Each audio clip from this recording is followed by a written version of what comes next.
Hi guys. Hi guys. Welcome back to my podcast, Manchester Anna. I'm your host, Anna Cash. And today's episode, I just finished filming a 30-minute rant about my morning. I'm probably gonna have it go up after this video, so just stay tuned for that. I'm probably gonna post it on Friday as a car vlog or something. But I had a hectic morning, and I can't see myself. The sun is glaring, and I didn't park at a decent spot to where the shade. I can't see myself, so I really have no idea how I look, and the sun being so prominent is not helping. Oh boy, I can't see how I look. I hope the sun isn't too bad, because I don't want to have to try to fix it in editing, and then the editing is not hitting it. Anyway, I want to film this episode because I want to film it today because today's Monday. I want to make sure I have a video up by Wednesday. So and also because I want to talk about a lot of things that I've been noticing on social media and in the world, but also especially social media. So I want to talk about it because it's really relevant to now. So I want to post it now so I don't have to wait any longer. So yeah, so that car scared me because why is it so close? Anyway, today's episode, I want to talk about some things that I've been really noticing on social media. And I've seen 4 different examples of it at this point. So now I'm like, okay, I feel the more the need, all the more need to talk about it now.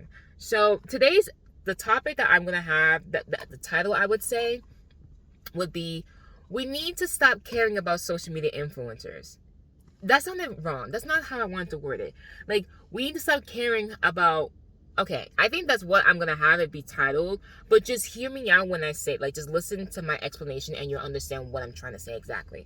So I'm not saying we need to stop caring about them as individuals and just let them rot or whatever. I'm just saying we need to learn we need to stop letting social media influencers influence us.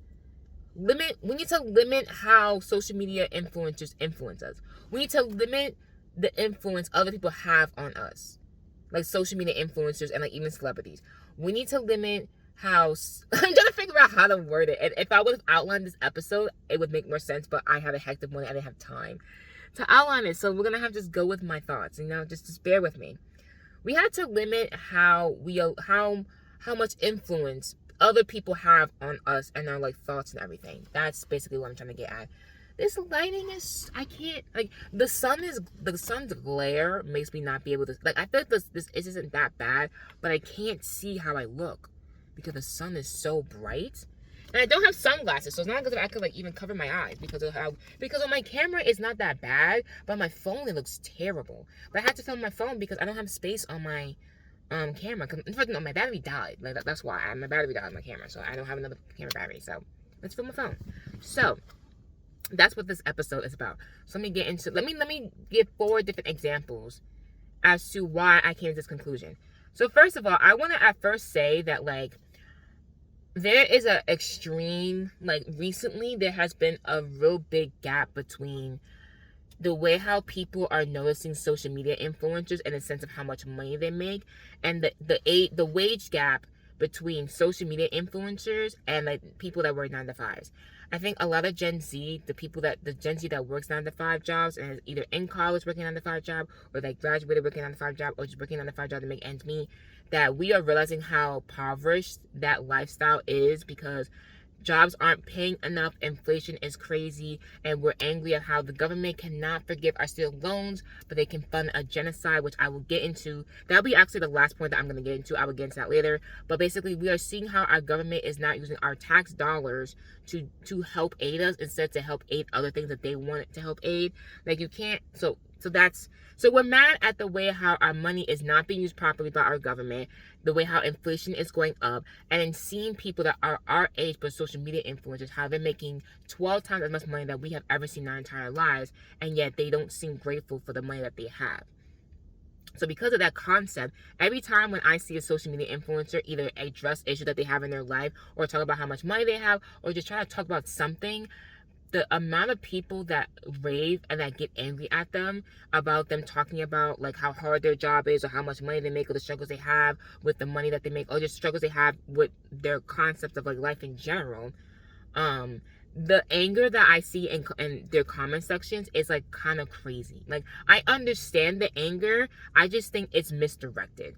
So I probably will properly title this video when I'm editing it. I'll probably have a better title, but I think I've noticed that. That's what I've been noticing. And there's 3 examples of that. Well, mostly 4 examples, but the first 3 examples are a main concept of that. And the first example I want to say is with Dixie D'Amelio, with her being on her reality TV show with the D'Amelios on Hulu. And there was an episode when she talked about how she wanted to marry rich, that way she doesn't have to work anymore.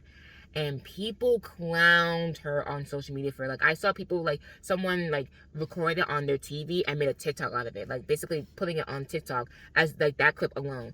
And people like, oh yeah, like you don't work though, you don't do anything, all you do is go on social media, all you do is, like, make little funny silly videos and post them and make a bunch of money, like, you don't do anything already. So for you to say that you want to marry rich and you don't have to work, like, as if you already do work, like, it's kind of crazy. And, like, I work a 9-to-5 job. I'm working all these hours. I'm busting my behind to make ends meet and barely making ends meet. But yeah, you want to marry rich? Like, how do you sound? You sound stupid. That's what a lot of the comments are basically, like, giving off that message of, like, they're mad that, like, someone who is so privileged and has money wants to marry rich so that they don't have to work, but they're already not working. I understand the anger behind that, and I understand why people are frustrated. So I watched that TikTok before I even watched that episode of the season, because I do watch the show because I'm, like, just interested to see how the show's like. So when I watched the season and I watched the episode, that clip that she said that in, I really, at first, I was like, y'all really got mad at her about this? Y'all do know that Dixie has a dry sense of humor? Like, she has a dry sense of humor. So that girl will make jokes that sometimes people would think is, like, her being serious, but she's, like, trying to be funny. Or, like, she's, like, saying a joke, but some people, it just didn't land for some people. So I feel like when I saw that clip, the entire episode also, she's talking about her music and how, like, her record label got sold and her writing team, like, left. So she's going to have a writing team or a record label that is helping her with her music anymore. So she's kind of starting from scratch about her music. And in the process of figuring out the music and how to, like, make, like, her writing process and, like, figuring out how to get signed again, while she's waiting for that to happen, she's trying to figure out what to do with her life up until she gets back to music and doing it again. Because in the second season of the show, she just figured out what she wanted to do with her life, how to step outside of her sister's shadow so that she can have her own, like, purpose to, like, be on social media and to, like, her own creative aspect. Because, like, Charlie had TikTok, but she was also a dancer. She loved being a dancer. She kind of had it faulted a little bit. She was not she's taking a break from dancing, blah blah. But Charlie had dancing and TikTok. That was her, and that's how her whole family became in social media. Dixie was Charlie's sister. Everyone's calling her Charlie's sister. So she was trying to figure out her own thing, and she figured it out was music. So she finally found her own spot just for it to get taken away from her in a matter of a year. So as a creative person, I'm like, I cannot imagine, like, let's say, like, you know, when I get my first novel published, and then the company that helped me get there, and that the writing, the editing team that helped me make it got sold, and, like, I had to basically find a new publishing company to help me do my other books, and then have a new editing team, like, start from scratch. Like, I finally got myself established as a novelist just to have to start all over again. I cannot imagine that happening. So I was just like, I had sympathy for her in that aspect, because I'm like, I feel bad, because it's like, if that happened to me, I would feel, like, a bit confused and lost myself too. So the entire season, it was just her trying to figure herself out, and also her, like, health, like, declining because, you know, the issues with her family, and then, you know, her finding out she has PMDD, like, her figuring herself out and her being lost, basically. And I feel like she was expressing her, like, sense of loss and, like, saying things in the season, you know, just being, like, her dry sense of humor. And I feel like people would just quick to just judge her because it's like, she's ignorant, she's so, like, self-centered, she's so in her head, because, like, she makes all this money. She doesn't do anything, she still makes money. And it's just like, I feel like a lot of people is that they're angry at her because a lot of people's issues with, like, people that work 9-to-5 jobs, like I was saying, how, like, inflation, people being barely able to afford their tuition or their rent, or both, you know, depending, and if they're helping their families out, like, they're trying so hard to make ends meet and they're struggling. And their main issue in their life is finances. Like, finances are the main issue that they have. So seeing people have a solution to their problems and not being grateful for what they have, they're angry at them. And I understand that type of frustration. So when you see someone that has what you wish you had, like, people would kill to be in your position. I would love to have the influence that you have. I would love to be a person that could just, like, sit around and make videos and be the, like just, I'm taking off my sweater because the sun is glaring in this car and it's really hot. And I don't have the AC on because it's the summertime. And I would open a window, but, like, I don't want to have people hear me talking. So I'm gonna just have to take my sweater off and just keep going. I might have to switch my seat into this seat because it's really hot. Like it's like unbearable. The sun is on my side, but my food is there. I'm gonna have to switch sides. I'm sorry, y'all, because I simply cannot deal with this. My car just came out. Oh no! Wow! I had my debit card in my pocket and I forgot to take it out, and now I just slid into the thinnest crevice of the car seat, and I don't know how to get it out. First of all, I don't know where it went. You gotta be joking. You have to be joking. The car that earlier, you know what? I'm gonna deal with that later. We're gonna keep moving on. I'm still gonna take this off though because I'm hot. I have my Clairol hoodie. I got it at the concert. It's a medium though. I wish I got it in a large because it's like fitting me. I don't like how I look without the sweater on. I'm gonna just switch seats and put the sweater back on. I'm gonna keep talking though, so just bear with me, y'all. Just bear with me. No, I'm gonna have to like fix myself. I'm gonna switch seats. I'm gonna fix this. Hold on 1 second. Okay, I switched the angle, but now my hair looks ridiculous. I can't win today. My hair's gonna have to look crazy. It doesn't. I also don't like how my hair turned out because I have it in my curly fro, but I cut my hair so now it's shorter, and I use gel, and gel makes my hair feel like hay. And I'm gonna straighten it like then this weekend. It doesn't matter. Okay. What was I talking about? Oh yes, I was talking about the whole thing with Dixie. So like I said, I was saying I understand that like the anger behind, like basically you're seeing that someone it's being perceived that like this person is ungrateful for what they have because people would love to have what she had. People would love to have millions of followers, be able to make a bunch of money because then they wouldn't have like the struggles that they're having. Like they would be happier with their life. They feel like if they just had money, all their problems would be solved. Like they wouldn't have any more issues. All the issues that they have would be solved, and they could live a healthier, more like clear-minded life. And seeing people have that and not be grateful for it, it upsets them. I understand that. I also think it's a combination of that and also jealousy, because I feel like a lot of people, when people say that, oh, she doesn't do anything, she doesn't deserve the fame that she has, I'm pretty sure if you were able to have the opportunity to make money by doing nothing, you would want the same thing. So I feel like a lot of times when I see people make comments about like Dixie or other influencers, how they do nothing and like, oh, you don't even do anything, it's coming from a place of like, I feel like, in my personal opinion, jealousy, but also out of ignorance, because it's like, for you to not ever be an influencer in your entire life and to assume that they do nothing and manage to make money, you think that sitting here, like, you think making videos is like no work, like nothing. And I feel like it's out of ignorance. And I say that because as a writer, when I became a liberal arts major, I made a video on my channel actually talking about how the things you don't realize about liberal arts major, and that's to this day is the most viewed video on my channel, and also the most commented video on my channel. It's also the most hated video on my channel. If you look at the comments, I haven't deleted a single comment that's been uploaded.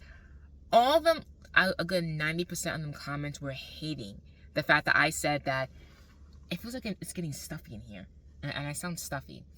Do I sound stuffy? I don't know. If I do, I'm sorry. But what was I saying? I was saying that, like, basically I was saying in the video how, like, I noticed that, like, what I didn't realize would happen is that you would see people either online or in person. It was more online than in person for me, that you would see people undermine your major and say that your major isn't anything. Because I grew up with people being supportive of me wanting to be a writer, wanting to be in the film industry. Because I went to a film high school, and then I kept talking about how I wanted to write movies, and then my dad would be like, oh, maybe your role in your movie, or like I'll talk to my family members, and they'd be like, oh, like, don't forget me when you get famous. Like, I never had people bash me for what I wanted to do with my life. So now being in college and seeing people on the internet like bash writing majors, I'm like, what do we do? Like, sometimes it's a joke, but sometimes it's not. Like, it's a joke based off of what they actually do believe. So I'm just like, I don't understand why people constantly are hating on English majors or saying how English majors do nothing, this and that. And it's just like, it was really crazy to see how, like, college, the whole purpose of college was to go to school to study a major that you wanted to build a career off of. And because people choose the creative route, people get bashed for it. It was the same thing with like actors, how like you want to be an actor, you was looked down upon, but then now actors make a bunch of money. And even to this day, like, people like, you want to be an actor, it's like a hit or miss. I think because of how rare it is to actually be successful in the industry, and then once you are in the industry, to be able to sustain that success, I think people, because of how hard it can be, people undermine it, and people just think it's not that big of a deal, or it's like simple. And I think that is because they just don't they're not aware of what it takes to have that job. Because as a writer, people are like, oh, all you do is write stories. Your job isn't that hard. And it's just like, that's because you don't know what it's like to be a writer. And I have people in my life literally tell me every time, oh, it's writing. It shouldn't be that easy. It shouldn't be that hard. Oh, it's writing. It should be easy for you. And I'm like, there's different layers to like writing. Like if it's writing for creativeness, yeah, it could be easier, but that doesn't mean it's easy. Like it's easier to do because I can come up with concepts, but then sometimes it's a challenge, and sometimes it's a challenge that as like I'm excited for, and it's a challenge that makes me want to blow my brains out. So it's just like, it really depends. If it's academic writing, I will literally want to blow my brains out every time. You ask me to do an academic research paper for 6 pages, 6 to 10 pages, I literally will put up, I'm not gonna say it. I literally will want to blow my brains out. Like literally just. So, no. But I feel like it's, and those comments are always said by people who aren't writers themselves, so you just don't have knowledge of it. Also, I had a live example of like my friends, whenever I tell them they know that I do social media and stuff like that, and they've never bashed me for it. And I remember one time I was filming a video when I was in college at New Paltz, and I was filming a video with my roommate in the room.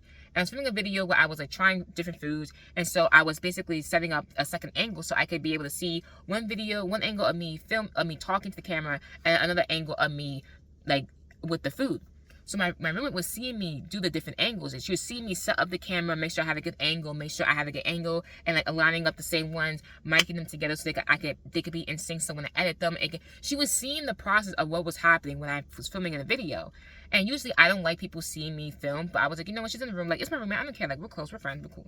So I just let her see it. And she was just like, just watching me like do it. And then I think she was like, oh, like, that's what you do when you film videos? I'm like, yeah, you know, sometimes if I want to get more than one angle, I like set it up, you know, I like try to figure it out. And I was explaining to her like my process, and she was like, I had no idea that you did that. I thought you just like put the camera up and just press record and that was it.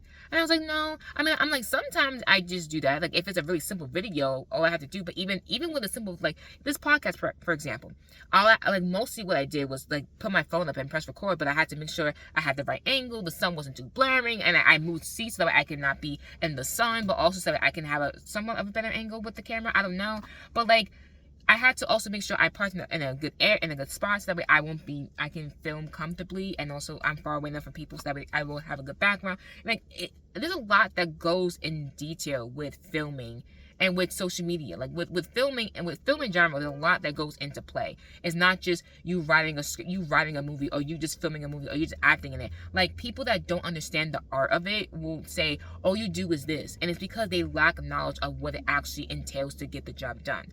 So whenever I see people like bash social media influencers about their job, I understand like why it affects social media influencers. And I like feel like those people talking about social media influencers, I feel like you guys don't know what they do to get their job running.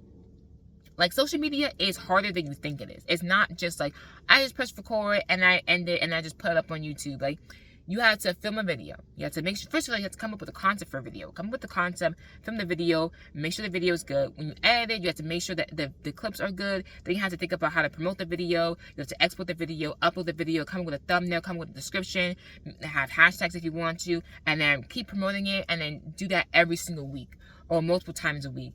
Like, there's a lot that goes behind making a video, being a YouTuber, being a social media influencer. There's a lot more than you guys think it entails. And as a person who's aspiring to be one, who for the past month, I've actually been being consistent with social media. And let me sit here and tell you, I was really thinking the other day, I was like, yo, this is harder. Not harder than I thought it was, but just more of like the editing that entails with posting a YouTube video every single week.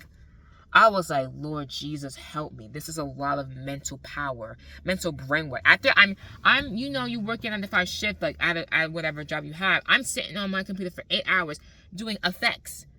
Just effects. Because the day before, 2 days before, I was spending 4 or 5 hours doing the rough cut of my video. Now I'm spending 8 hours on my computer doing effects. And then on top of that, I have to sit here doing effects. Then I have to stop. And my parents want me to do something, I have to get up and go do them. And my brother wants me to do something, I have to get up and go help him. Like, I'm doing this not uninterrupted because I had to either get up to eat, get up to do something. Like, I had to get up, do something, and come back and expect to remember where I was at and be able to finish editing. All in order to be able to like go to sleeping time so I could take my brother to school in the morning. Like, there's a lot that goes entail with that. And doing that for like 2 weeks straight, I was like, I'm pooped. And on top of that, like there was a week where I was like, I might not be able to upload this next week because I have so much to do in my personal life that I've been pushing off because I'm trying to edit and get on a consistent schedule with it. So that's working, but now I have to do things in my personal life. So it's like there's a lot that goes behind being an influencer. And I'm not saying that like people that are ungrateful for their jobs should like not be held accountable, but I'm just saying like the concept of that, like all you do is this with any person, whether it's social media, whether it's people that are writers, artists, like any creative aspect. Like social media is considered a creative aspect because you're being creative with the platform that you're given, depending on what you do. And I feel like a lot of people undermine that. People don't think that all you do is this, but there's more to it than you think. Like every job has more entailed than you think it does. Even if it's a simple task, there's more. There's a lot of mental, there's a lot that goes on behind the scenes than you think. So I feel like when people make posts make comments like that on social media, influencers comments, I feel like it's just out of ignorance. So like whenever I see those comments, I'm like, you're just a hater. Because sometimes it's the truth. You are just a hater. You wish that you were in their shoes, and that's why you're mad at them, because you're jealous that that's not you. Because you'll sit here and bash Dixie for being lazy, but yet you do the exact same thing, and you would want to make money off of that. So now because she's doing it and you're not, you're mad. Now sometimes some people could think that she's being ungrateful, and maybe she is. Maybe she is. But my thing is, with her being ungrateful for her position, what do you think your hate comment is going to do? You think it's going to make her become grateful? You think it's going to bring acknowledgement to like, oh, maybe I should become grateful for what I have, when you're spewing hate on her comments? There's a difference between spewing hate and trying to hold her accountable, or just trying to hold influencers in general, be like, you know, people would love to be in your position. Or like, I think you should try to like be more like sensitive to like people. Like if you're not like making a comment to help bring acknowledgement that they sound ungrateful or they sound ignorant when they say things like that, and to just be mindful of what they say on social media with the intent to help them become a better individual, why are you making a comment on their post at all? Because I feel like at that point, you should just unfollow them on social media. Because if you're that bothered by what an influencer is saying about their life, about like, if they seem so ungrateful, and you're like, oh, you're over here making money by taking one picture, you make $1 million, but over here I'm scraping by trying to make ends meet, blah, blah, blah. It's like, what do you think that is helping you do? Because at the end of the day, all you're doing is putting more money in their pockets. The more comments you make, the more hate you spew, it increases their engagement, it increases their views, and increases their pockets. You're going to sit here and hate them for being ungrateful, but yet all you're doing is giving them more of a reason to be ungrateful if they really are being ungrateful. And also, you're just making them more rich. You're mad that they're rich, but yet you're helping them become more rich. If you don't like them that much, unfollow them. If that case, and if you're unfollowing them, but you still see them on your For You page or whatever, block their accounts. You won't see it at all. It's that simple. Like the way how you can control who upsets you on social media by simply unfollowing or blocking them is actually crazy. You have the power as a viewer to unfollow people that do not make you happy on social media. Because I also feel like a lot of times we expect everyone to cater to our needs and to our expectation and to our wants. And the minute they post something we don't agree with or don't like, we automatically spew hate and judgment when we don't know that person as an individual at all. And that's the thing that I was noticing with the Dixie thing, because even with the first season, how like people were clowning her about the whole Vogue thing with her interview, and how she like just was like the words weren't coming out her mouth properly. And I saw the jokes, and I'm not gonna lie, some of them were funny. But then I was like, it was a funny joke, but then I also kind of feel bad for Dixie, because I cannot imagine having millions of people clown me because I cannot speak properly. Because there are videos when, like, in my podcast, I stutter like a mug. I stutter like crazy because either I'm really passionate about what I'm talking about, I'm talking really fast, and I'm trying to talk as fast as my mind is going, and I'm like, it's like that clip with the triplets when Nick is, like, in the back, and he's like, shut up, Matt! And he's like, we. It's like, he's just laughing. That's like me and like every other like video that I film. Whenever I'm really passionate, I like stutter so much. Or like I'm like and I'm like, girl, can you speak? Use your words. Like I try to make jokes out of it to be funny, but it's like if millions of people that I don't know were doing that to me, I would be like, okay, I get it, it's funny, but I think I'm doing too much now. All right, I get it. Like, all right, I get it. I didn't have to clown me like that. Like, Dad, all right, stop. You know what I mean? Like, that's enough slices. Like, that's enough. Yeah, y'all can stop. And I feel like people are so quick to make comments and make jokes and be funny, but then they're forgetting that there's a person behind. There's a person that they're making fun of at the end of the day. Like, yes, it's funny, but at the end of the day, how many more jokes do they need to see on their comment section? And yes, they could just not view their comments, but at the end of the day, you can also just like how an influencer can stop reading their comments, us as a viewer can just scroll and we don't see things we don't like. If you don't like someone so bad, unfollow them, block them, and go on by your day. And don't make it a trend. Like, there was a trend that was going on TikTok at one point, how people were talking about, like flexing who they blocked and why they blocked them. That's just bullying. Legit, that's just a trend to be a bully. Because how are you going to go out your way to like talk about people that you unfollow them because they're cringy or because they're annoying because they keep doing the same things over and over again? What is the purpose of posting that? That's legit just being a hater and just like spreading negativity for no reason. And it's probably because you're a miserable person in your life, so you want to spread your misery to other people, or you're projecting your misery to other people so that you can release it from yourself. Which I understand doesn't mean that what you're doing is right. So it's just like, I don't understand why people do that. There's a bee near the car. Get away. But yeah, I just find that annoying when people do that. And it's like, and because also, I think because I know what it's like to be on the other side of it, because with my video, when I was talking about it, the hate that I got on that video was crazy. And even to this day, sometimes I will still get notifications that people are commenting negative comments on that video. I'm like, y'all were that bitter that I called out STEM majors for being the people that clown liberal arts majors the most. And I'm not saying all people, because even in the video, I mentioned how like both of my best friends are science majors, and never once they clown me for being a liberal arts major. Never once. Because first of all, they're both artistic in their own ways. One knows how to draw. Both of them know how to draw really well. But like, one of them is like into graphic design. The other one knows how to draw really well. But one's studying to be a nurse. One did psychology. She could become a therapist. She studied to be a nurse.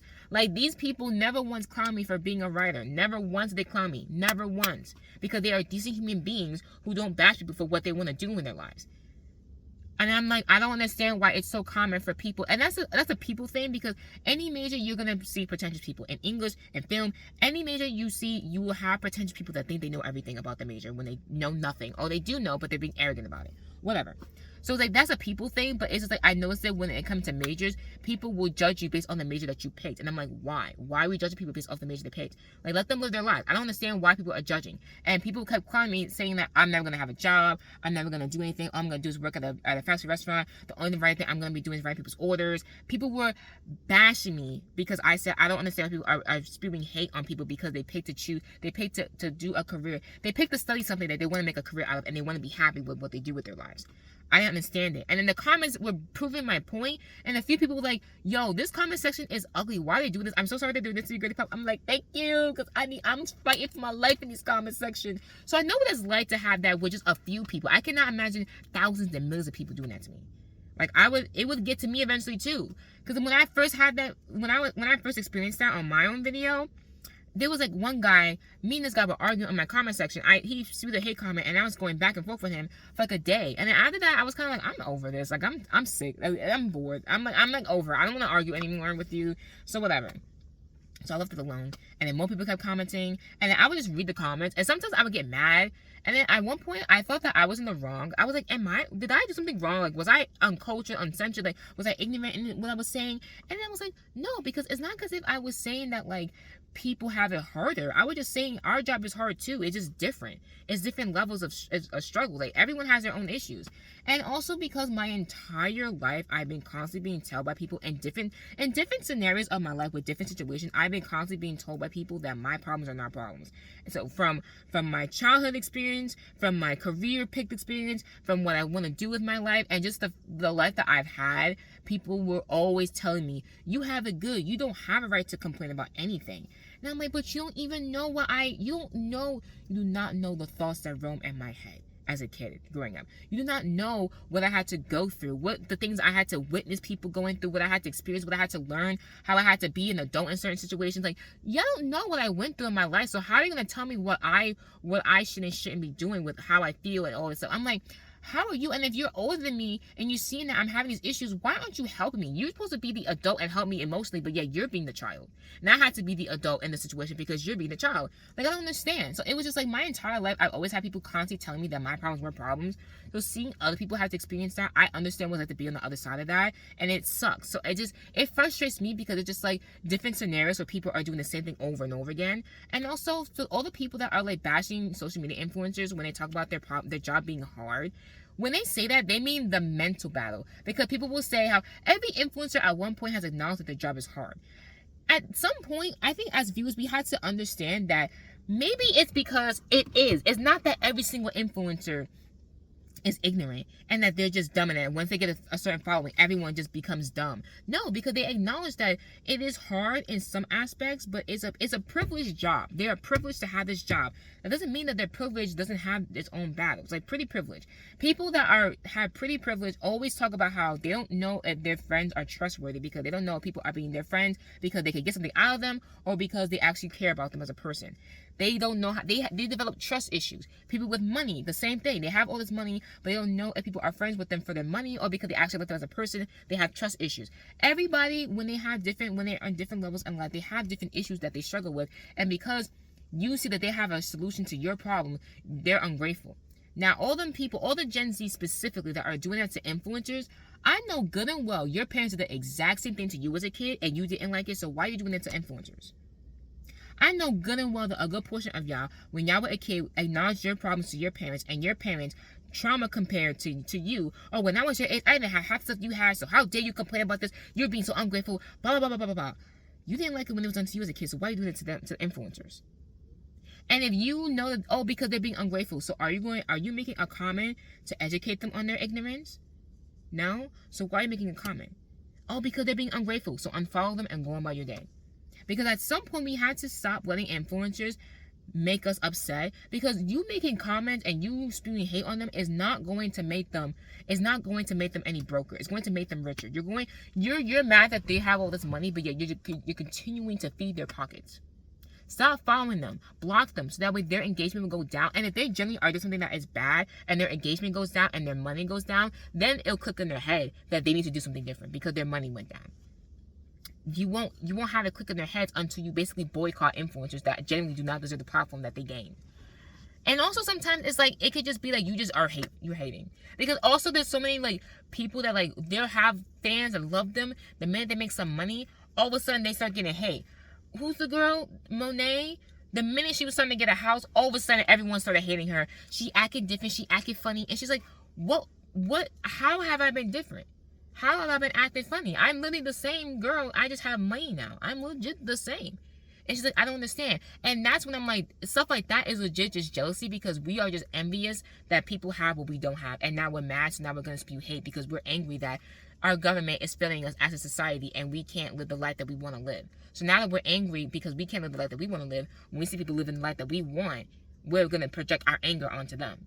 And I think that's a combination of us not knowing how to deal with our emotions because our parents didn't know how to deal with their emotions. So what our parents did to us, we're doing to other people, and with Gen Z, specifically with influencers. And I noticed that a lot. And I'm like, we need to stop doing that.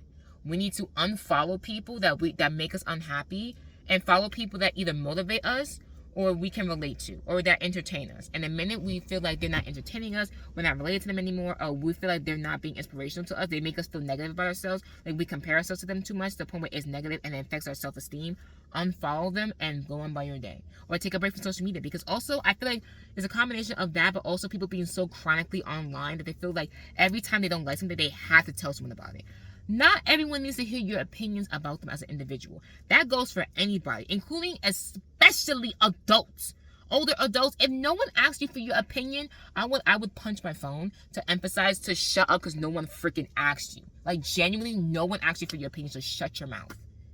If no one asks you for your opinion, why are you speaking it? Especially if it's a comment just to say a comment. Oh, that dress is ugly, but you won't help them buy a new dress. So what was the purpose of you saying that my dress is ugly if you were gonna help me buy a better one? Like, we're doing that as Gen Z to influencers. We're being like, you're ugly, or you're this, or oh, you're so skinny. I'm gonna have an eating disorder now because I'm unhappy that you have the body that I want. Like, we need to stop doing that. We need to stop. We need to learn how to, the minute we feel like we are upset, we need to evaluate. Pause, take a step back. Why do I feel this way? I feel this way because of this. Okay, but why? And keep asking yourself why, because there's a root problem to that issue.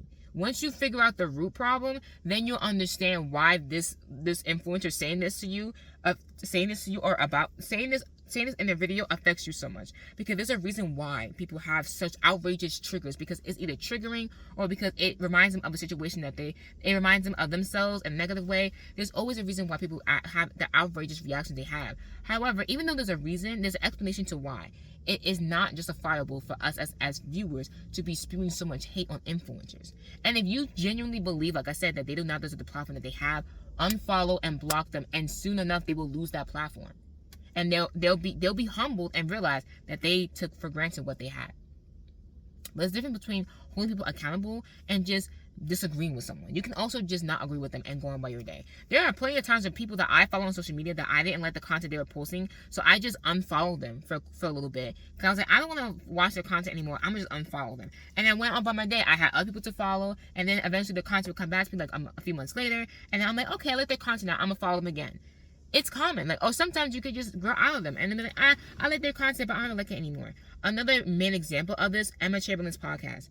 It has been going on to bash Emma Chamberlain for her recent episodes. I love her podcast. I haven't watched it in a while, but I still subscribe to it, and I still follow her Instagram. Oh my gosh, there's a man on the thing, and I don't understand why this man's on the car like that, but I'm gonna keep going. There was these people just bashing Emma Chamberlain for the podcast episode that she was making, because I feel like it's unintellectual. She should just go to college. She's clearly just brokenhearted. She's trying to be philosophical, but she's not making any sense. And people make TikToks about it. They'll talk about it on their podcast, and I'm just like, y'all do know that this is a person. At the end of the day, that is still a human being that you guys are talking about. I love Emma, and yeah, sometimes she can say out of pocket stuff. She can say stuff that I don't agree with. I think she made an episode about religion and debating if we need it or not, and I was just personally, I am a Christian, so there were things she said that I didn't really agree with. So I just, what I did? I stopped watching the episode and I went on by my day. I was like, I don't agree with this. I really feel like, I can understand why she's saying the things she's saying. I don't agree with it though, so I'm gonna just stop watching the video and go on by my day. And then an episode 2 later, she posted something else. I watched it and I liked it, and it was fine. Not everyone's going to post content you like, and therefore, if you don't like it, just don't watch it anymore, or just watch something else. You don't have to like everything you see. And an influencer that you like doesn't have to post things you like all the time. Sometimes they're posting that they like, and if you don't like it, that's fine. You can agree to disagree. Not everyone has to agree with you about everything. If they don't agree with you, then move on with your day. And I feel like with the whole Emma thing, it was just people were just bashing her. And even though there was 1 or 2 TikToks that I saw people make, and again, I haven't watched the episode that they're talking about, so I don't know if it's as bad as they're claiming it to be, or if it's just them just being spiteful, or just them disagreeing with her content, whatever. So I can only say but so much. However, I do, from what the critiques that I've been seeing, there have been a few critiques that I've watched, and I was like, okay, I don't really like that they're critiquing Emma, because I like her, but I can understand what they're saying, and I'm like, they make some valid points if they are valid, because again, I can't say they're valid or not valid because I haven't watched the content that they're talking about specifically. So I just felt like there was some people talking about, but there's other people being like, I'm so glad that everyone stopped watching Emma's podcast. I'm so glad I'm not the only one. And that's when I was like, okay, now you're just being a hater, because now you're just hating that she's not relatable to you anymore because she makes money and this and that, blah, blah. Because also people were talking about how she's no longer relatable because she was a depressed teenager, and now she's a depressed teenager with money, and how sometimes she's ignorant, this and that, blah, blah. The same thing that people say about Dixie, the same thing that people say about Emma, and it's just how many times are we going to keep doing this from influencer to influencer, saying that they're ungrateful, they're this, they're that, because they changed? And oh, this is why I like Britney better, because Britney's actually educated. Because a lot of people are also saying how it seems like she wants to be intellectual with her episodes, but because she didn't go to college, her education only goes but so far. And I feel like that's I can understand what people, because in some aspects, college is informational, it is educational, it can help you. Yes, college is a scam, but at the end of the day, it can help you get the education that you do need, especially when you're trying to talk about things that are philosophical, that need some genuine actual education. However, I do not think that for you to go out and say because she doesn't have a college degree, she's too stupid to say what she wants to say about the topics. I feel like if she just did a research, because college, when you go to college to get educated, you're learning to do your own research about topics. So you do research papers so you can learn how to figure out how to do research, how to find out solid resources that have proper information. So when you do your research, you can figure out information from a reliable source. So that way you can either do your essays or do your podcast about the topic that you want to talk about. Basically, college is supposed to also show you how to do your research and how to educate yourself properly. And I feel like if you went to college or just simply took a college course or even just figured out on your own how to do research on topics, if you just do your own research about topics, you can figure out how to be intellectual without an education, like without college. You don't have to have a college degree to be intellectual, but people that have a college degree, they are more likely to be intellectual because they went to school and learned the skills of how to become intellectual. Like people said, Brittany Broski, how she went to college and she was working as a life insurance person, and then she became famous on social media because she became a meme with the kombucha or whatever, and then she developed her own platform with her podcast, with her YouTube channel, with her talk show on her YouTube channel. Like now she's made a brand for herself because she's funny. People love her because she's funny, but she's also intellectual because she went to college. And I feel like a lot of people oftentimes will be like, oh, because she went to college, she's smart. And people the influencers didn't go to college, of course they're saying like that because they're stupid. And I feel like for you to bash someone because they don't have a college education, I feel like that's wrong. Because even if they weren't an influencer, people do that to people that aren't influencers too. Like, oh, you only have a high school diploma, you're not that smart. And I just feel like that's ignorant on your own aspect, because just because they didn't have a college degree, it doesn't mean they're not intellectual. It doesn't mean they can't be intellectual. If someone just gave them the skills of how to become an intellectual, or how to do research on topics they want to learn about, they wouldn't need a college degree. You learned it because you went to a school, you paid money to have someone teach it to you. If someone just taught it to them, they wouldn't know how to do it. And I feel like with Emma's specific situation is she's trying to have podcasts where, like, I think one thing where, like, she talked about, like, if love is real or not. And people were like, I remember I saw a clip of someone's podcast talking about how, like, it's outdated to be having questions like that. Like, oh, what's the meaning of life? Oh, is love real? I feel like that's something you shouldn't be talking about anymore, like, because of the year that we're in, blah, blah. That's their own opinion. You know, they have the right to have their own opinion. I just feel like, I don't know what's the context behind that clip with the podcast in itself, because I didn't watch the whole podcast episode that person made as an individual. I just saw the clip they posted on TikTok. So from that, they have the right to their own opinion. You know, you feel like, oh, I feel like that type of content outdated. That's perfectly fine. You have your own opinion. Perfectly fine. I just feel like it was on the bandwagon of, like, not hating on Emma, because I don't think they were hating on Emma. They just expressed their own opinion about her podcast topics. Well, about her podcast topics, which is perfectly fine. Like, stuff like that, I feel like it's fine. But at the end of the day, I also feel like it's like you're still talking about an individual. You're still talking about a person. And I feel like they were making comments about it because they were acknowledging that, like, people are starting to dislike her content, and they were saying what they feel about that situation. Again, I don't know the full context of that. So that's all I'm gonna say about that about that aspect, that example in itself. But I feel like when it comes with Emma's example, I feel like if people would just, like, if you feel like she's sounding if you feel like she's saying things out of ignorance because she doesn't know or have the proper knowledge about it, again, the same thing applies. If you are not gonna educate her on what she's talking about, or tell her that, like, she should do more research about the topics that she's trying to talk about, do not make a hate comment on her podcast, or make videos on TikTok expressing how you don't like her anymore, or how, oh, I just can't follow her anymore because this and this and that. Okay, but are you going to educate her? Since you know so much about what she should and should be posting, are you going to educate her? Are you going to help her make a better podcast? If not, why are you making a comment for? Because the whole concept of feedback when it comes to people, like, whenever they make something and you give them feedback and comments, the whole purpose of it is to help them become a better person. You are acknowledging the issue that they have so that they don't make the mistake again. Like, prime example, someone's eating food and you see they have food stuck in their teeth. You point out the food in their teeth so they can take it out, right? Same thing should apply. The whole purpose of pointing out an issue that you see with someone is to help them address the problem so that they don't have the problem anymore. If you are making hate comments, or you're making comments on someone's, like, artwork, a podcast, a YouTube video, and it's not positive, and you don't have the intent to help them make their content better, why are you making the comment at all? Genuine question, whether it's online or in person. If you do not have the intent to help them become a better person, or to help them solve this issue that you are pointing out, why are you making a comment at all? This is a people issue, because people do it offline and online. But Gen Z specifically is really doing it online. And I feel that's because they're so chronically online, they feel like everyone needs to hear their opinion all the time. And it's just like, why do you feel the need to do that? We don't have to do that all the time. You don't have to comment on everyone's content that you don't like. Now, this does not apply. It's different when people are being racist, they're being sexist, homophobic, they're discriminatory against people's religion. That discrimination does not apply to this. If you see someone making comments like people like Andrew Tate, like the other guy Sneeko, people making content like that, making hate on other individuals, that is not the same. I'm not saying don't make comments on them if you're not trying to build them as an individual. That's completely different, because those people need to be humbled, need to be called out for their wrongdoing, because they need to be told that what they're doing is wrong. People like Emma and Dixie just making either ungrateful comments or just saying things people don't agree with, they don't need to be held accountable. They just need to be talked to.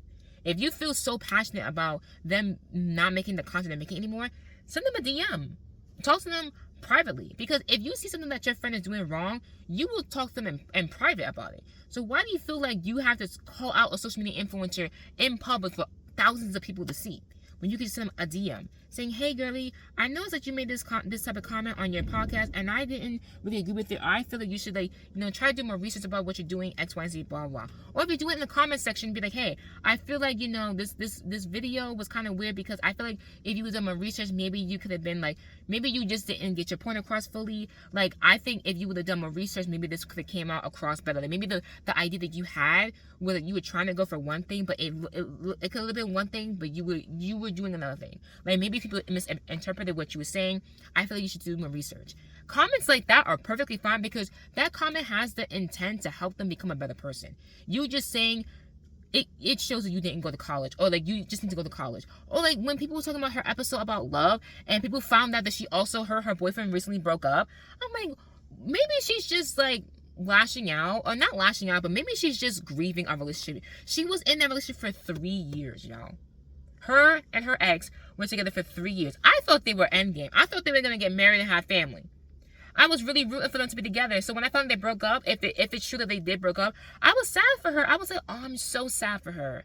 Because that must suck to be in a relationship for 3 years and then break up. Like, that's gotta suck. I felt so bad for her. They was so cute. I remember seeing like videos of them, and then also like seeing her, like seeing people like Emma be in a relationship, because like she's like kind of like tomboyish or whatever. Seeing people like her be in a relationship, it inspired me, like, okay, I like this still hope for me, people like me, to be able to be in a relationship still. And to see her, like, her not be in a relationship anymore, not to be like, oh, there's no hope for me, but I just felt bad for her. I was like, oh, I'm so sad for her. I can only imagine what it's like to be in a breakup like that. I never had my heart broken in a sense, because like I've never been in romantic love. I've had a friendship breakup that literally rocked me for a real one for like 5 years. More for 2 years. The first 2 years of that friendship breakup rocked me. I was so heartbroken. That was the only time I experienced genuine heartbreak, was a friendship breakup, because like I'm not gonna get into that, but like that was the only heartbreak I genuinely experienced, and it rocked me. Like, it hurt me so bad I had to make a movie about it. So like it really rocked me for one. But yeah, so like I can understand like heartbreak and that extent. Like, friendship breakups aren't talked about enough. I can make a whole, I feel like I can like use my art to like talk about friendships and like romanticizing friendship. Like, the love that I have for my friends is unmatched. I will make a whole other podcasts. But yeah, so like I feel like people knowing that she went through a breakup and still bashing her, like, I understand, like, I'm not saying you should like excuse her behavior, but just give her grace and mercy. Like, where's the grace? Where's the mercy? Because I'm pretty sure if that was y'all would want grace and mercy from y'all friends and y'all family. But because it's a person on social media that you don't know, you get to bash them for free with no thought of like how they're gonna perceive that comment you just made about them. It just seems inconsiderate and selfish and just rude on our behalf, because we don't know them. And I think it's because we're so miserable in our lives because of how society is treating us, that we're projecting our anger and our grief and our annoyance onto other people, onto influencers, and making them miserable because we're miserable. So I feel like we need to just stop spreading the hate. Get your help. Whether it's your physical, your mental, get the help you need. Figure out your own life. If you cannot be on social media for a week because you need to just figure out yourself as a person, you realize that you're making a lot of hate comments on people's, because I feel like a way for you to identify whether or not you're hating just to hate, or you're hating because the car is getting steamy. It's getting hot in here. I think I need to move the car because the sun, I'm getting claustrophobic in the car.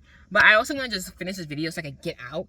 Maybe I could crack a window. I don't want to crack a window and people can hear me talking. That's the thing. I'd rather be hot. Or I could just turn the AC on. But I don't want to waste gas. I'm gonna just suffer. It'll be fine. It's because I'm in the sun. If I was in the shade, this would not be a problem. But we'll move on. But yeah, so I feel like if you notice yourself making a lot of hate comments on people's posts, or like every time you see someone's comments and it makes you upset and you have nothing positive to say in their comment section, that's a realization to be like, okay, let me figure out why I'm this angry. Let me take a step back. Let me figure out what this means. And like do your own psychological like search and journey on why you feel this angry. And the reason why I'm saying this is because I realized in my personal life how many times I had to do this with people in my own life. Prime example of this is when I was in college. So when you're in college, you're making new friends and all that stuff. And I remember my freshman year, I was making friends, and then I had a friend that I had a person I was friends with, and we're friends. We're following each other on social media, blah blah. And then I noticed this person was making posts that were like, to me, look a bit ignorant. So every time when I would see them make a post, I'm like, girl, why'd you make the post? Why'd you say that? So I would comment on the post, but the comments was like on Snapchat. So like if you make a comment on someone's post, it's a message to them. So you're sending them a message and it's only to them. Like no one else can see it. So it's just me and this person talking. So whenever I would see my friend make these posts, I would reply to them in her messages. So I would make a comment, but it would be a message sent to her individually. So this will happen pretty often. And sometimes I would get genuinely upset with the comments with the posts she would make because they seem so ignorant and out of touch. And I'm just like, girl, like, why are you making these stupid comments? And mind you, this is my friend. Like, I'm still friends with this person. So I noticed how at some point, like almost, oh, there's a bunch of birds back there. What are they doing? Having a migration? Flying south or something? That's not south. That's west. What am I talking about? Let me continue talking. There's more birds. They're going west. I'm doing the never eat sour watermelons. If you bash me for not knowing geography, I'm gonna clap you in your face. Stop it. Anyway, so yeah, so with my friend, I realized that every time she was making posts, I would get angry because I was just annoyed at how ignorant she was being, and she thought it was funny. Because I don't find ignorance when it comes. There's ignorance that like it's just a lack of knowledge, and there's ignorance that's also arrogant. That's like you're being ignorant and you choose not to change. So I was noticing that a lot with her posts, and it was upsetting me because I don't like when people are ignorant and don't want to change. Because I felt like I've had people in my personal life do that to me. How like I would tell them something and then they would know that I'm right, but then they wouldn't change themselves and become a better person, and it would make me upset because I had to deal with their emotions and my own because they don't want to change themselves for the better. So seeing that in my friend, it really upset me. And then I had to come to the realization, like I had to stop and sit with myself and think, why am I this angry over my friend's post on social media? It's a Snapchat post, girly pop. I understand what it means to you, the concept behind each ignorant post they make, but at the end of the day, it's a Snapchat post. If I don't like her comment, her content so bad, I can just unfriend her and let it go. So that's what I did. I unfriended her on Snapchat. And then she noticed that I unfriended her. And she was like, why did you unfriend me? I didn't block her so she could still message me. So I unfriended her, and she asked me why. And I told her, I was honest. I was like, the content that you post, I realize every time you make a post, I am constantly clapping at you about how ignorant you sound. And it's a waste of my time at this point. Like, it's for my mental sanity, I need to stop. Like, at some point, I can't change how you act. I can only change how I react. So I'm going to choose, if I cannot have self-control to see your post and choose not to respond, I should just simply unfollow you. I do not have the self-control yet to be able to see your post and keep scrolling. And also, I have the fact that I have enough self-control to just unfollow you, that's my self-control in itself. So I do not want to keep seeing your post because it makes me upset and annoyed with you. So I choose to just unfollow you so that way I can still be cordial with you as a person. Because I'm still friends with her. Like, I was making these claps at her on her social media, but I was still her friend. I was still hanging out with her, still texting her, made plans with her. And then I noticed that I was noticing things about her on her social media, and I didn't want to see that anymore. So I unfollowed her, and I told her about it. I was honest. And then eventually we ended up stopping being friends because the concept of her being ignorant on her Snapchat post was also her as a person as well. So I just saw that, and there were things that went on, and I was like, you know what, I'm gonna exit out because it's clear as day that our personalities are clashing, and they're not combining, they're clashing. So I was like, I'm gonna just step out. I'm just not gonna be friends with you anymore because personally, I don't need a person like this in my life making me upset, wasting my energy. Like, I don't need that in my life. So I chose to step out. So that's why I know, like, when it comes to social media, you have the power to unfollow people. You have the power to do it. So that's why I was like, I felt like when people do stuff, when people like would see an influencer that they didn't like, saying things they didn't like, and they would just, instead of just unfollowing them, they would just leave a hate comment. And it's just like, why? Why are you doing that? Like, I feel like it's because you are aware that it's making you, like, you know why it makes you upset, but you don't know how to stop, how to have that self-control to be like, okay, let me just stop, and let me just stop being, because I feel like at some point, the way how I came to this recollection is because I got tired of being mad all the time. Because at some point, you gotta realize, like, it gets tiring. And I'm like, you know what? I'm tired of being angry all the time with seeing these posts. Like, it's unnecessary. And I feel like people they haven't hit the level of, like, they're tired. Or, like, hit the level of realization that, like, let me mind my own business. Let me stop being in their business all the time. And 2 more points I want to talk about was, again, with the D'Amelios, this time with the advertisement they had on Walmart, with them cosplaying Walmart employees to promote their snacks that they're selling at Walmart. I feel like at first I was just like, it's an ad, y'all. It's an ad. If you didn't like it, you could scroll. That was my initial opinion. And then I saw it as, like, people, like, Walmart workers were, like, upset because they're, like, working at Walmart, you're making it look like it's fun, when in reality it's misery. And when I saw people saying that type of opinion, I was like, okay, I can understand why they're upset. Then this is when I think the concept, what I was talking about earlier about misdirection, this is when I think this example is a prime example of misdirection. With all of them, but mainly this example too, because I feel like a lot of people were upset with the D'Amelios because they were cosplaying being Walmart employees to promote their snacks. And in some pictures, they didn't have pictures of the snacks. It was just them in the uniform and looking like they were just trying to pretend to, like, be workers for the day. And they were looking like, oh, being a Walmart worker is happy. And people misinterpreted their advertisement for their snacks as them making fun of workers. They're like, oh, you're making fun of us. We're over here slaving around working this unfair job at Walmart, and we're being mistreated, and you're making it look like it's fun. And I can understand that type of, like, frustration, because at my old job, the owner of the business would have influencers come to the job and have them advertise her business. And I remember one point, like, even, like, celebrities would order food from the place and then, like, promote her business on their social media. And then they would have influencers, like, come and get a discount, or, like, come and like promote the food that we sell. And I remember one time I was at work, and then me and my coworker were working, and it was really busy. It was like a Saturday. It was a really busy day. And then there was, like, influencers. I had no idea who they were. They were influencers sitting down, and the owner was here talking to them, chit-chat and whatever. And I didn't really hear what they were saying, but what my coworker was like, they heard her talking about, like, mismanagement and, like, how some businesses, how they mistreat their workers, blah, blah. And I was just sitting there like, it's really ironic how you specifically are talking about how you find it crazy how people mismanage their business when you are like, the hypocrisy was outlandish. And I was like, I wish I could see the influencers that promote this brand, this company. I wish I could have, like, a burner account and, like, comment on their thing, not to bash them for promoting this business, but to be like, if only you knew what actually went on behind the scenes of working at this industry, you would not be promoting this brand. You would, because if you knew what the workers at this business have to go through, you would think twice before trying to take their money to advertise their business. If you knew, you would not want to promote this. But not to clown the influencer, but to expose the owner for the mistreatment that me and my coworkers were experiencing. So that's why I always wanted to do that, but I'd never done it. So when Walmart people were talking about how they were mad at the D'Amelios for what they're portraying their job to be, that was like, okay, I can understand that, because I was in a position where, like, I was, not that I was upset at influencers for promoting, because I've never seen the promotions, but I can understand how that can be frustrating, how, like, you're being exploited by your job and people are making it look like it's fun. I can understand that, because I was in that same position where I was aware that people were projecting this business to be a fun, cool place, but yet behind the scenes the workers were being exploited to the wazoo. Like, it was crazy.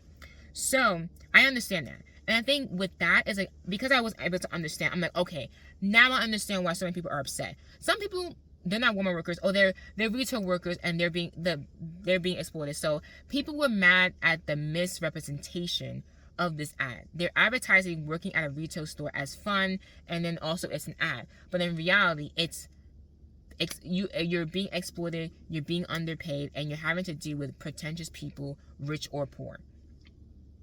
And I think that this anger that we have is understandable. It's misdirected.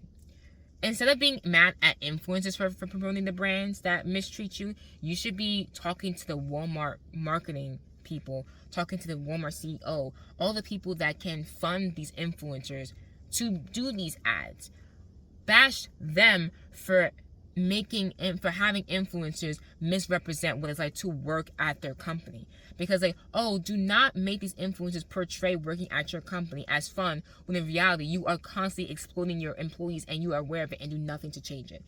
Come at the owners, come at the people that are projecting, that are giving the green light for this to happen. Clap them for it. It's not the influencers' fault, because the influencers also, I feel like we expect influencers to know about every single company that exploits their workers all the time. We expect them to know everything, and they're not going to know everything. So if you just bring it to their attention, then what they do with that information shows how they feel about it in general. Because, like, not everyone's going to know everything about a business all the time. Yes, they could do their research before promoting the brand, but sometimes some people got to pay bills. At the end of the day, influencing, it is a job that they're privileged to have, but they also have bills to pay as well. They still have that. Them being an influencer is their 9 to 5. Except they don't have it only from 9 to 5. They have it 24/7. Because they have a hard turning their brain on and off for when to work and when to relax. That's why people say it's hard, because the mental toll it takes on them as a being, because they don't know when to work and when to rest. That is a challenge in itself, and I feel like that's something that a lot of people don't understand. But people with like ADHD, your brain is never off. Your brain is always running 24/7, constantly. And that's what influencers are basically saying, that they can never know when to take a break and when to work. People with ADHD, that happens all the time. Your brain is running so rapid, so fast all the time, blah, blah, blah, blah. And I feel like when you understand where they're coming from, you can understand why they have such a struggle with it and why they say that it's hard. And even when people say, like, I understand that I'm privileged, but I do still have my issues, people still clown at them for saying it regardless. So that's when I'm like, you're just being a hater, because they acknowledge their privilege, and yet you're still bashing them for it. You're a hater. So I feel like with the whole D'Amelio thing with the Walmart ad, I think the anger was understandable. It was just misdirected. I feel like we should have used those comments to bash the people that allowed them to make the advertisement in the first place. Why would you let them advertise working at a company that exploits their workers and make it look like it's fun?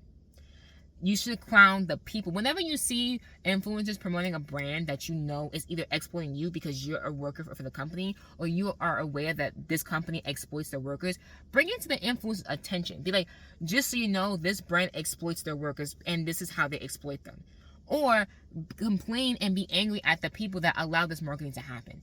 That's what you should be doing with your anger. Your anger, you have the right to have the anger when you see misrepresentation happening on social media. I think the way how people use it, the misdirection, is what makes it ineffective. I feel like we should use the anger to influence us and to motivate us to have something be done about it so this doesn't happen again.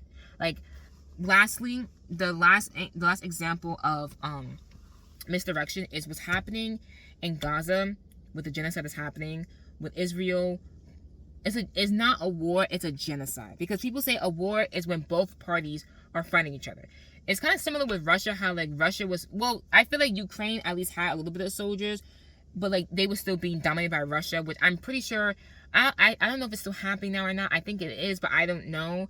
But all I know is that with Palestinians, they have no weapons, they have no army. There is no one helping them fight.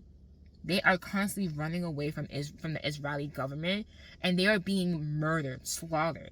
But even Jews that knew the Holocaust was bad, and we said never again, but yet here we are. Now we're the oppressors, oppressing other people. And this has been happening ever since 1948, when after the Holocaust ended, the Jews needed to have their own state, and they moved Palestinians from their own land, moved them somewhere else, and put Israel there. And now the Israeli government was oppressing them ever since they moved there, and they never stopped. And it's been going on for years, and then they're saying, oh, we're fighting them because of Hamas, but then Hamas made one attack, y'all made several.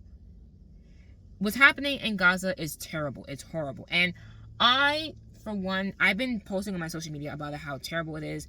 And, it's very disheartening that, when Israel was attacked, what happened on October 7th was still bad. It was still bad. It was still horrible.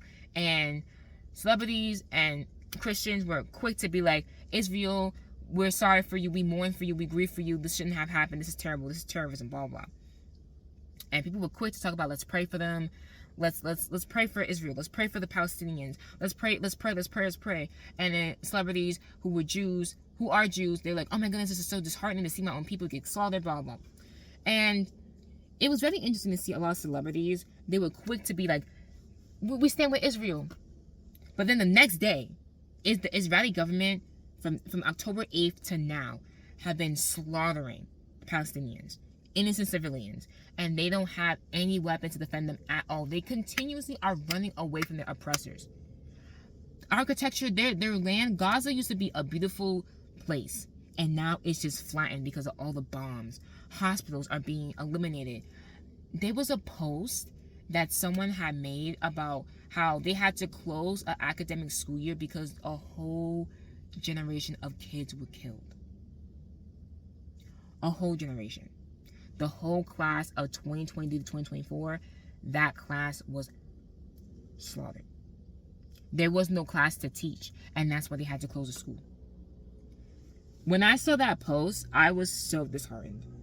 I was very disheartened because whenever it's like school shootings happen in school and in America, I try not to let it get to me because I have a brother who's 11 years old, and every time when I hear about a school shooting, I just praise God that he's safe. But then sometimes there's some school shootings that do like get to me a little bit because I'm just like, I'm trying not to, I'm not gonna make this by myself, but it's like when children in our country were being slaughtered because of gun control, lack of gun control, and I just like, every now and then, sometimes it would get to me that like kids were continuously being shot up. And I remember there was an instance last summer where I was at home, I don't know what I was doing. I was at home, and then I got a phone call, and it was my dad telling me I had to go pick up my brother because my brother was in a summer camp, but the part that his camp was at, a shootout happened, and he was near it. And I had to go pick him up because he was hysterically crying because he was so close to the shootout. He heard the gunshots around him. And I remember getting that phone call from my dad, and my first thought was, God, please don't let this experience traumatize him, because stuff like that can traumatize kids for the rest of their lives. And I was so like in like awe of like what was happening, and just so like, oh my gosh, like I wasn't thinking about myself at all, because I was just like, I hope he's okay. I hope he's okay. Like his mental state. I know physically he's fine, but I was like, I pray for his mental sanity. I pray that God just keeps him mentally okay, because that can really make or break a kid. Like stuff like that really makes or breaks kids. And when I picked him up, he was distraught because, he was like 10 at the time. I was like 9 or 10, having to hear gunshots in the park. He's playing with his friends, and then he hears gunshots go off. Like, kids shouldn't have to experience stuff like that. I stopped recording because my phone got so hot that like I had to legit move. I had to wait for my phone to cool down because the phone got hot since in the sun. And I had to park in the shade. But also I just parked the car to have it parked so I can tell my dad where I parked the car. But yeah, so what I was saying was I was talking about how basically whenever there's like, when the situations where there would be kids being attacked in America because of school shootings, every time it happened, it would be so disheartening. And then because I have a little brother who is in the age where like his like elementary schools, middle schools, and high schools, they're all being shot up, and he's in that age range where like someone could go in his school and it could happen to him. Like by the grace of God, he's covered, so like nothing happens to him. But last summer, when a situation where he was close to something happening, I was just like, oh my gosh, I was very scared. Not for him, but more just like I was like, that was the closest it's ever gone to. Like, it's one thing to hear about it in the news to happen a lot, but it's another thing to have it happen to you and realize how, okay, that man has like his, I'm sorry, got distracted. There's a guy like walking with 2 boxes, and like he has no belt on, so his pants just fell. He has like long johns on, but it's like still, he might be homeless. But yeah, just the concept that like when kids get attacked here, and how every now and then it does like not like make me spiral, but like I prevent it from making me spiral, because it's like I can imagine getting a phone call. It's still terrifying to just hear it, and it sucks to like keep hearing these news over and over and over again about when it's happening a lot. So now that it's not happening, now it's happening in Gaza when it was happening, and all the kids are just like getting a notification that like a whole generation of kids were just killed.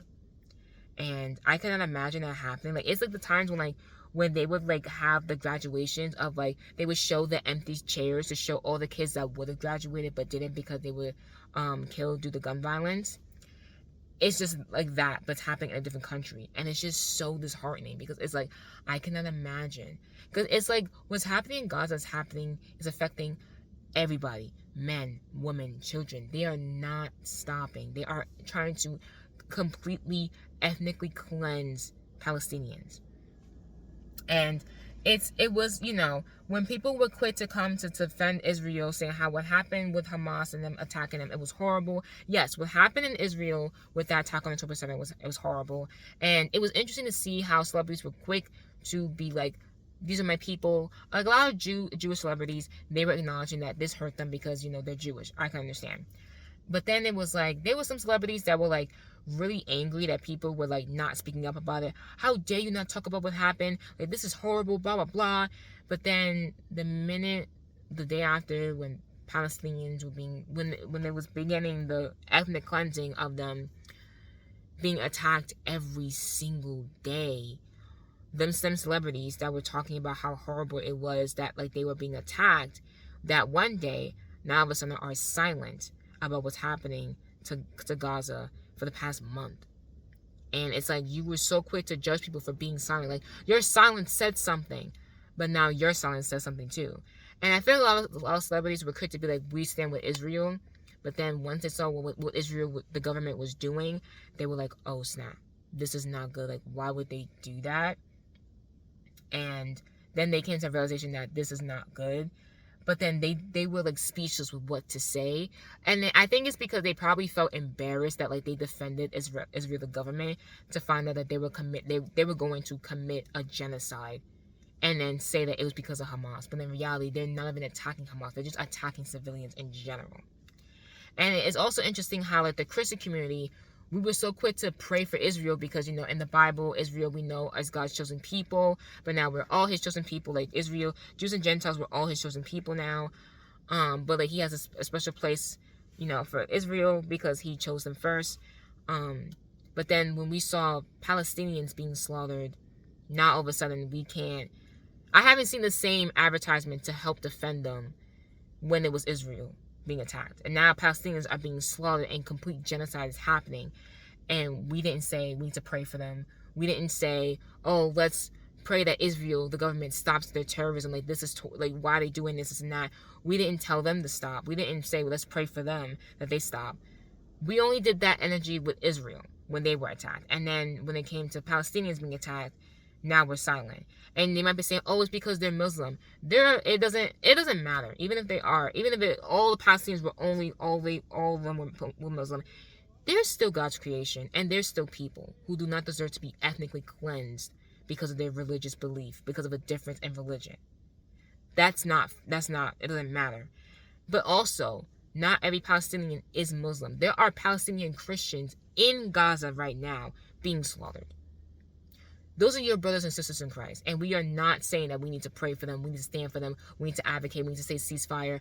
I have not seen the same energy with influencers or with the Christians, like the Christian influencers that I follow. When they were saying defend Israel, they weren't saying defend Palestine. They weren't saying ceasefire. They were silent. And I definitely did think it was interesting. So I was just like, I took note of that, and I recognized it. I was like, wow, that's really interesting. And I was heartbroken when it happened to Israel. I was heartbroken when it's now happening with Palestine. And like, we continue to see Palestine, like they're being ethnically cleansed. They are like, and at some point they said that they was on Google Maps how they erased Palestine from Google Maps. Like they erased it from Apple. Some map erased Palestine completely. The Palestine, like Gaza, it completely erased it. And it's like, what are we doing? They are actively trying to erase Palestinians. And even in America, because of what's happening in Palestine, there was a 6-year-old boy and his mother stabbed and killed because they're Palestinians, because they're Muslim. And the person who killed them admitted to this was a hate crime because of what's happening in Gaza. Because of what happened with Hamas, they believe that they had the right to kill them because of them being Palestinians. It's happening in America. And on top of that, America as a government, we are funding the genocide that is taking place in Gaza. Our tax dollars are being used to fund a genocide. And I saw a thing on the news the other day how 80% of Democrats. I think 56%, like 60%, 60 something percent of independent, like third parties, and then 56% of Republicans are all agreeing that we should not be funding this and there should be a ceasefire. Like, we're all like, this is wrong. And they say, it's bad when America as a government, like the majority, can collectively agree that we need to stop this. And at first, I was like, what is taking the government so... First of all, why are we funding this genocide? That's disgusting. But then it's like, so you can fund a genocide, put millions and millions of dollars in a genocide, but you can't forgive student loans? So it was just like, it was just really disheartening and disgusting and just really like frustrating to see. But the reason why I'm bringing this up is because when people notice who was and wasn't talking about this event, the narrative changed from we need to stop this from happening to look at all the people that aren't talking about it. And that's when I feel like when it comes to situations like this, based on how people reply and don't reply, what they post and what they don't post, we do not know these people's situations. We do not know these people as individuals. We don't know what side, because the whole purpose of the reason why people get called out for what they post, what they do in their posts about these things, is to see what side of history they are on. It's to see whether they are pro-Palestine, pro-Israel, to see where they stand. That's the reason why you want to see your influencer and your celebrities that you like about posts, because you want to see what side they're on. And I feel like when we focus more on who's on what side and not focusing on fighting for the right side regardless of who says what, we are losing the narrative, we are losing the focus, we are not paying attention to the actual problem, and this is causing division, and it's a distraction from us being able to collectively agree that we need to band together, disregard all our differences, and band together and fight for what's right, fight for the oppressed, fight for the injustice. It is in the Bible where literally Jesus tells us to fight for the oppressed. It is our duty as Christians to fight for the oppressed. In our country and other countries, what's happening in the Congo, we just found it out a few weeks ago too, about how they're being basically the same thing, genocide's happening there for their minerals, and how America, the UK, and like other European countries are like advocating for this genocide because we want their minerals to help us get money to misuse. It's just there's too much going on all the time. We cannot always know all the information, but we can do our best to educate ourselves as much as we can.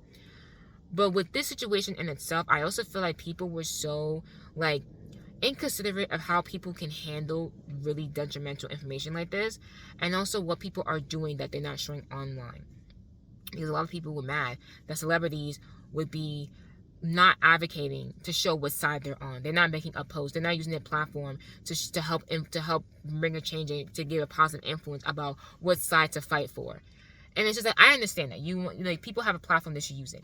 However, I feel like there are multiple ways of how to advocate for the right side, and some people could be doing things behind closed doors.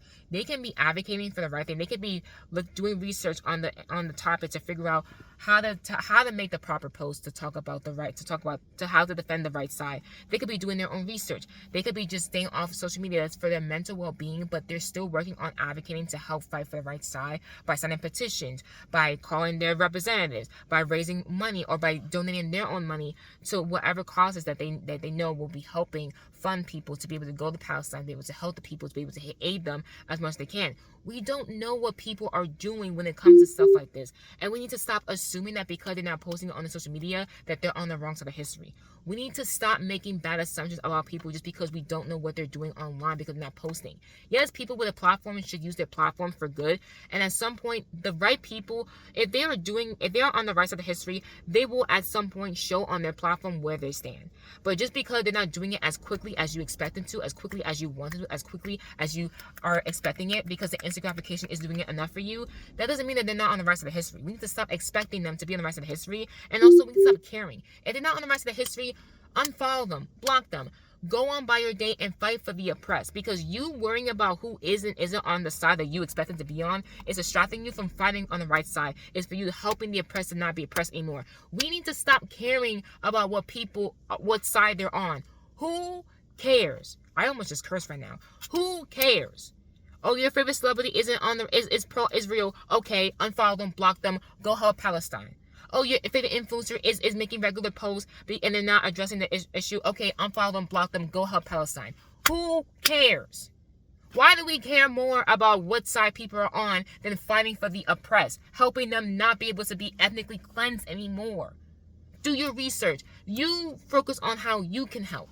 Stop caring about what other people, what other side they're on. And that's why I was getting really upset, because it's just like, why do y'all care so much about what influencers think? Who cares? Stop caring. Stop.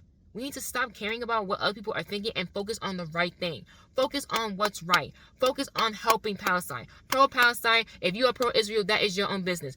Help the oppressed. Fight for the right side. Fight to help end this ethnic cleansing. Fight to help end the genocide. Fight to help the people that are being oppressed. Fight to help end it. If you really want to help Palestine, stop caring about what influencers aren't posting on their social media. Because also, at the end of the day, social media influencers, as much as they do want to help with like the fight in the movement, they still have to pay their bills. People still have to go to work. People still have to work at their jobs. People still have to make the regular content to help them pay bills. Because what if they're posting regular content to help people have an escape from what's happening in the real world, but also to help raise money so that they can help donate to resources and to GoFundMe pages that are trying to help advocate an end to this as well. You do not know what people are doing. Just because you don't see them posting about it on social media, it doesn't mean they're not doing anything to help. We need to stop caring about what social media influencers are doing. Same thing with celebrities. If you are taking mental note of what influencers and what celebrities are posting about what's happening in Gaza, and it is affecting you personally, unfollow them, block them, and go help Palestine. Stop caring about what they are and aren't posting on social media, because we don't know what side they're on. Just because they're not advocating for it right now, it doesn't mean they won't in the future. And also, it doesn't mean that they're not on the right side at all. Because what if they're silencing their voice to help other voices be heard? We don't know what they're doing. And if they are not helping, we will see it. We will see it. The truth does come out. Whether they will know it or not. We will know what side they were on in history. Whether we see it or not. We don't always know what people are doing behind closed doors. Just like how you don't know what someone's going through until they tell you, we don't know what they're doing to help fight for the right fight until we see it, until they tell us about it, or until someone shows it. We don't know. So we need to stop assuming that they're doing the worst or they're not doing it at all, because we don't know. And you won't know until someone reveals it. And you will find out at some point. We need to stop caring. We need to stop. And I feel like we need to put an end to this online persona that we need to see what people are doing 24/7. We need to stop. We need to focus on the right thing. I applaud Gen Z for wanting to fight. I applaud Gen Z for let's boycott the companies that are supporting this. I applaud them. And then people are getting boycott fatigue. I'm tired of fighting for a week or two. I want to go back to getting my Starbucks. And people are like, bro, you're too poor to even afford it. So how you tired of not being able to afford money? Not be able to afford money. Not be able to afford coffee. You not going to Starbucks is saving you money. You don't want to save money. So it's just that's when it's hold people accountable. And also when people are talking about how can people post regular, that car, I'm sorry, there's a car that looks burnt. It looks like it was oh my gosh. The other day they was fire things. Maybe that's the car that got burned? I don't know. That car looks bad. Oh man. I don't know. Maybe it's just the design, but it looks like it was burnt, but it's still put together. I don't know. I'm moving on. Sorry, I got distracted. But also there's people that was talking about, how can people post about regular stuff when what's happening in Gaza? And I also feel I understand you guys are it's consuming your life and you don't understand how it's not consuming other people's lives. I wanna understand that concept, because I do understand you're how can people live a normal life when I'm in shambles about what's happening? And everyone should be distraught. Everyone should distraught in different ways. And also, you being distraught shows that you are a human being. But if you do not take care of yourself as a human being, you also cannot help other people fight for their oppression if you are not focusing on yourself as an individual as well. You cannot help others if you do not help yourself. You cannot take care of other people if you are not taking care of yourself as well. Some people cannot watch it 24/7 because their mental health will spiral so bad they will end up in a psych ward, and they can't do nothing in the psych ward to help Gaza. That's the bull honest truth. Not everyone can mentally contain the news 24/7 like you can. Or you're showing that you can't because it's making you spiral. So give yourself a break with just being offline for a few days or like a few hours, or like limit how often you give yourself information about helping Palestine. And you can help in other ways. You can donate money, you can do your research, you can do other things. You can you can show activism for helping to be on the right side, to helping the oppressed no longer be oppressed without making your mental health deteriorate. We need to learn how to be activists, but also learn how to balance being activists and still taking care of our own well-being. Yes, we have the privilege to be able to take care of ourselves, and we have the privilege to be able to go to sleep at night knowing that we won't have our houses be bombed. However, we cannot help Palestine if we do not continue to help ourselves and keeping our well-beings in check. We need to learn how to balance keeping our well-beings in check, but also still keeping ourselves in the loop of what's happening, and continue to help fight the fight until it's over, until they are free from their oppressors. And then after that, we have to find out, because once this is over, they're going to need help rebuilding their country, rebuilding whatever home they have left. They're going to need help. So this is just, once they are no longer being oppressed, we need to still help them raise money to be able to build. Like, volunteers going to have to go over to their country to help rebuild their country and all that stuff. Like, once this is over, once they will be free from their oppressors, they're still going to need help. Like, this is a terrible thing that we're witnessing on social media.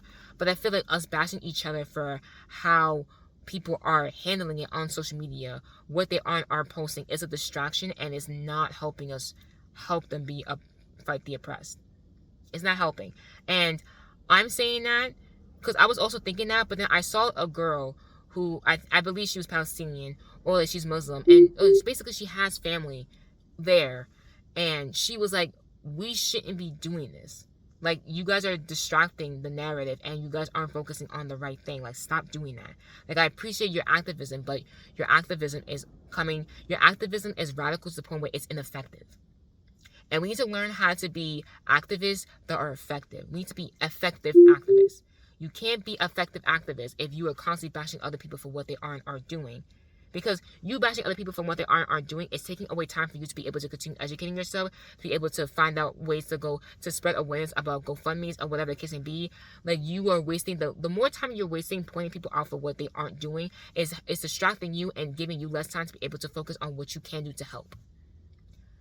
So I say all that to say, we need to fight for the oppressed. We need to help Palestinians be free. Help people that are in America seeing their families. We need to help them be able to reunite with their families again and be able to breathe and know that their family is safe once again.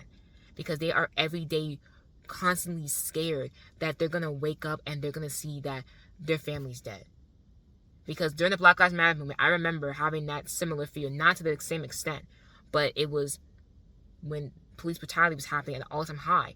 Sometimes I remember making a post talking about how, like, I'm scared that, like, my dad's going to go out there and one day I'm going to get a phone call saying that my dad got shot by a cop because the cop was being ignorant.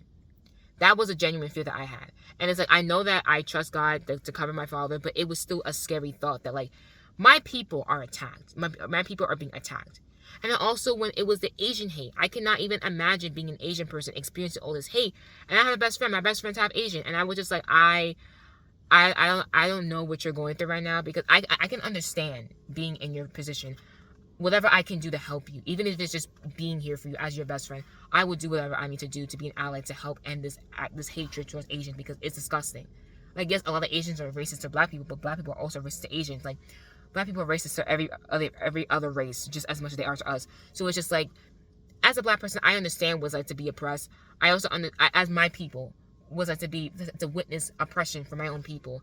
So when oppressed people see other people being oppressed, it's just a reminder of when it happened to your own people, and also how bad it can be, and also how much worse it is because they're in a third world, because they're in another country, and whatever the case may be. So we need to fight. We need to stop focusing on what people aren't posting and focus on what we can do as individuals to help Palestine be free from their oppressors, and then help them rebuild their country. All right, I said all that. I think I talked enough. Free Palestine. They need to be free from their oppressors and what's happening. I'm constantly praying about it. I'm like, God, please help them be free. Stop Israel, the government, from doing this terrible act that they're doing. It's disgusting what's going on in Palestine. And it's disgusting that our American dollars are funding this. We are actively giving them money to help them have weapons to complete a genocide. It's disgusting. And I don't it's nasty. There's no words to express how disgusting it is to know that my tax dollars are being used to help fund a genocide. It's disgusting, it's sick and twisted, and I wish it wasn't the case, but this is the country, this is the world that we live in. But it doesn't mean that we can't fight, and we can't make a stand, and we can't make a change. We can still do something to help. Yeah. This is why I wanted to make this video so urgent, because I want to film this video so I could post it up quickly this week, so that way I can have this point across, be talked about. But yeah. So I say all this to say, we need to stop, like, when it comes to serious situations like what's happening in Gaza, and about how we can use social media to help advocate for and putting an end to it, and helping us like spread awareness about it, continue spreading awareness about it, so we never forget, so we don't forget about what's happening, and we won't pretend like it's not happening more, so they could just continue doing their bad acts in silence. We can remember what's happening, and we can always be in the loop and be continuing, like, we can be in the loop and figure out what's going on.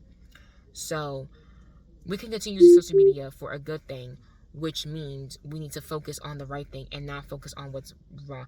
If you acknowledge that someone that you used to follow is not supporting Palestine and it bothers you, unfollow them and continue supporting Palestine. Because it kind of makes it wonder, like, are you waiting to see your favorite influencer support them so you can justify your own support of them? Or are you just trying to quickly judge someone else for not being on the same side that you are? Like, what is the motive behind you trying to figure out, for you trying to figure out who isn't posting about it, and for you to go out your way and clap at them for not posting about it? What is your goal besides being judgmental? Because you're not. Do you think doing that is helping them not be oppressed anymore? Because it's not. It's a waste of time. Unfollow the people that you do not like, that aren't talking about it. Like, it's that plain and simple. We need to learn as Gen Z to follow the people that motivate us, that inspire us, and that entertain us. And when it comes to important things like this, when we see their true colors, unfollow them and go on by our day, because their numbers will be affected when you don't follow them, when you don't support them. When their money goes down, they'll realize what they did wrong. So that's all I have to say.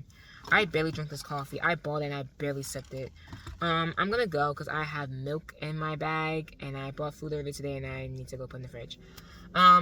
That was it. That's all I had to say about social media. I feel like social media, as Gen Z, we are very frustrated with what's going on in the world, and the misdirection of our anger is kind of getting obnoxious. And I feel like we need to learn how to have self-control when it comes to dealing with how we deal with social media and how we deal with important things, especially with what's happening in Gaza. Yeah, that's it. That's all I have to say. I hope you guys took this information well. I hope that the whole point of this video was not to just be like the people that I'm talking about, but just to be like, we need to do better as Gen Z. We need to learn how to have self-control when it comes to our social media intake. We need to learn how to, if we ain't got nothing to say to people about what they're posting, if you don't have anything to say to something, hello. If you don't have anything nice to say, don't say nothing at all. If you don't like content that people are posting and you follow them, unfollow them or block them and go on by your day. Don't make posts about why you don't like them anymore. Just unfollow them and go on by your day. If you feel like you can help someone bring awareness to to their ignorance, or you can like let them know that what they're doing is not right, have a constructive comment or like a DM letting them know that, hey, what you're doing, I didn't really vibe with it because of X, Y, and Z. If it's with the intent to help them not do it again, and help them, or like give them at least a good foot in the door of how not to do it again. And lastly, when it comes to important human right events like what's happening now, when you see people that have platforms that aren't using them for the right reason and it bothers you, unfollow them and go on about your day. Focus on fighting for the oppressed and helping the oppressed. Keep a mental note about who isn't posting about it. And like I said, if it's bothering you, if you're disgusted by it, unfollow them and go on by your day. Because also, just because they're not posting about it, it doesn't mean they're not on the right side of history. But also, their true colors will show at some point. Because some people, it takes them time to be able to articulate what they want to say, and to be able to find it, to talk about it in a way that doesn't make it about them and keeps the focus on what's happening, what the event is happening. So, yeah. So just give grace and mercy to people. But also, if you don't like something someone's posting on social media, just unfollow them. The unfollow button is so free. We need to learn how to unfollow and block people and stop spreading negativity. If you are going to spread a hate comment, don't post it. If you are going to post a comment that is not productive and is not going to help them become a better individual, don't post it. Unfollow them if you cannot have the self-control to be able to not make a post when you see something you don't like. It can be hard, but also the unfollow button is the most freest thing on the social media app. You can follow people for free, you can unfollow people for free. It is up. You do have the power, you have the authority, you have the choice to do so. So please use it, and use it well. That's it. That's all I have to say. I said that for the third time. I'm gonna go because it's like noon, and I've been out since like 7:30 in the morning. So I need to go in my house, use the bathroom, put this food away, and do the rest of I still have other chores to do. So thank you guys for watching this episode. I hope this was informative. I hope this was helpful. I don't feel like saying like and smash because I just talked to Finn about Gaza. So I will try my best to look up like fundraisers or look up articles, or even like I will continue to promote things on my Instagram and my TikTok, like reposting things about it. If I do forget to put links in my description, I'll maybe either put them in the comment section, or I'll continue posting about it on my Instagram and TikTok as well. Yeah. So I don't want to promote my Instagram. I'll put it in the link. Everything that I would promote, I'll just put in the description box down below so that you guys can see it, and then be able to get information that I either forgot to post on in the description box, or forget to whatever. Yeah, I don't feel promoting my things because I just finished talking about Gaza and I don't want to promote my thing. Go follow my YouTube. Go like and subscribe. Like that's not appropriate. So I'm gonna go. I hope you guys found this informative, and I will see you guys in my next episode. Thank you guys for listening. Bye.